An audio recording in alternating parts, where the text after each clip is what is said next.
Hey everyone, and welcome to my channel. Today, I'm going to be talking about the Gemini app.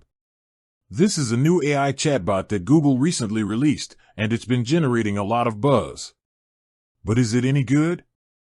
Let's find out. What is Gemini? Before we get into the good and bad, let's talk about what Gemini is. It's a large language model, or LLM, that has been trained on a massive amount of text and code. This allows it to generate human-like text, translate languages, write different kinds of creative content, and answer your questions in an informative way. 1. www.robofy.ai. www.robofy.ai. How does Gemini work? Gemini works by using a technique called transformer networks. These networks are able to process text in a way that is similar to how the human brain works. This allows Gemini to understand the meaning of text and generate responses that are relevant and informative. What can Gemini do? Gemini can do a lot of things. It can help you write emails, essays, and other forms of writing. It can also help you translate languages, summarize text, and generate code.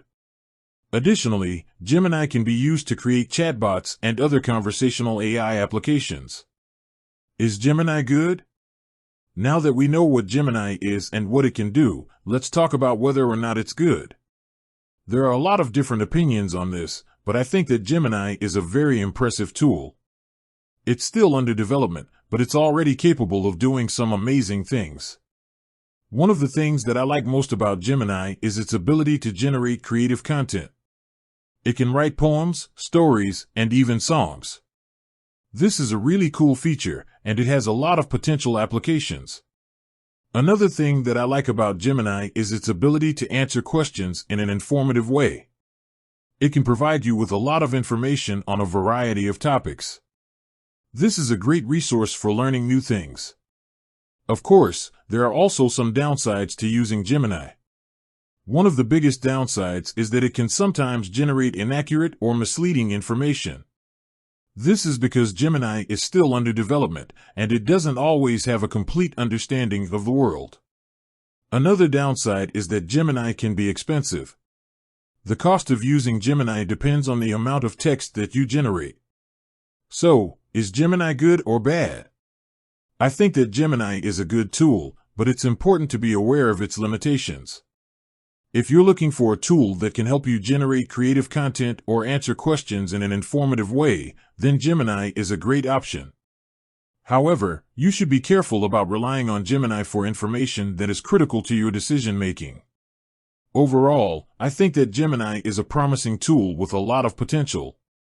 It's still under development, but it's already capable of doing some amazing things. I'm excited to see what the future holds for Gemini.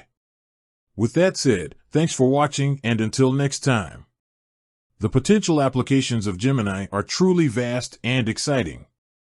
From revolutionizing healthcare and education to accelerating scientific discovery and tackling global challenges, Gemini has the potential to transform our world in profound ways. Imagine a future where AI can assist doctors in diagnosing diseases, personalize education for every student, and help scientists develop groundbreaking new materials. This is the vision that drives the team behind Gemini. The journey of Gemini is still very much ongoing. The team continues to iterate and improve the model, exploring new capabilities and pushing the boundaries of what's possible with AI. Whether you're a writer, a student, a researcher, or simply someone curious about the future of AI, Gemini offers a glimpse into the incredible potential of this transformative technology. So, who owns the Gemini app? Google does. And behind that app is a dedicated team of researchers, engineers, and designers working tirelessly to push the boundaries of AI and create a future where technology empowers us all. With that said, thanks for watching, and until next time.